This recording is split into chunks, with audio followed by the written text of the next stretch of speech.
Hi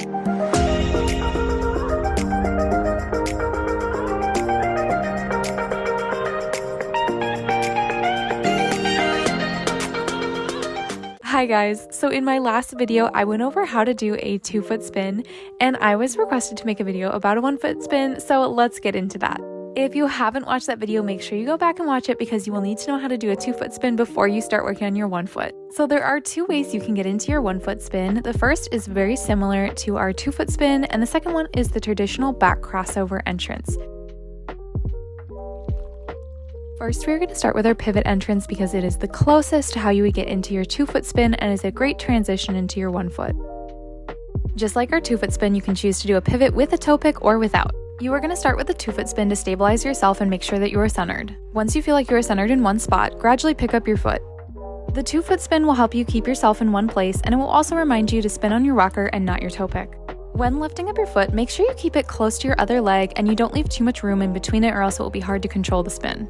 You also don't want to lift it up too high or try and whip it around. You want to keep it fairly centered and low to the ground. This will just make your 1-foot spin a lot easier to control, which will give it more longevity. If you find that you're having issues holding this position, I highly recommend just practicing a very long 1-foot glide from one end of the rink to the other end.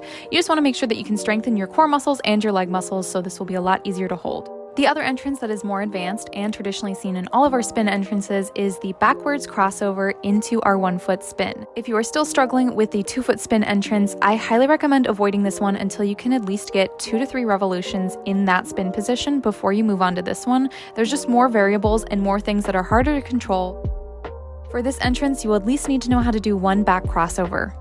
For the first initial pump of our back crossover, you want to make sure that your arms are hugging the circle. As I complete my crossover, I am slowly going to twist my body to face the outside of the circle and bring my left arm in front. This is something often referred to as the wind up for our spin. You want to make sure while you are doing the second push of your crossover that you are leaning into the circle while keeping your body facing the outside as your left arm is in front of you and your right arm is going to be out to the side. Now if you spin the other direction, this is going to be reversed. The next part of the spin entrance is probably the hardest and the one that skaters struggle with the most, which is stepping into your spin. When you step into the spin, you want to make sure you come around instead of going straight into it. And I'll explain what I mean because I know that sounds completely confusing. As we can see in this clip, when I step into my spin, I'm making another circle coming around before I go up into the spin. Now, this is arguably not my best camel spin because of the bent leg, but I think this clip demonstrates a really great way of how you come back around to your entrance. Same thing with the sit spin. You can see that I make almost a half circle as I come into my spin. Instead of going right into the spin, I kind of loop back around to where I started. This is going to help make your spin faster and stronger and also make sure that you don't fall over when you immediately get into the spin.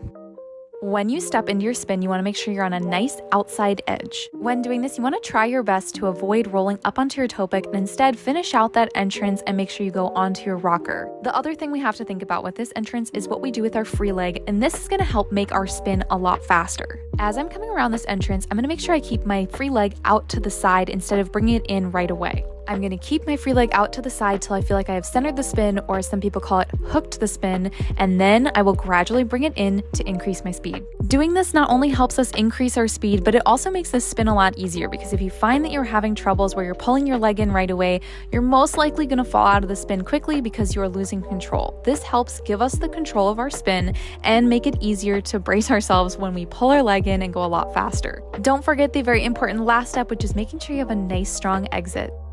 Once you start getting really comfortable with your 1-foot spin, you can add fun arms like both arms above your head. You can do one arm, you can trade off what arm you're using. You can just kind of have fun and play around with it. Well, hopefully you found this video helpful. Let me know what you'd like to see next. Make sure you like and subscribe to stay up to date. I post new videos every week and I will see you in the next one.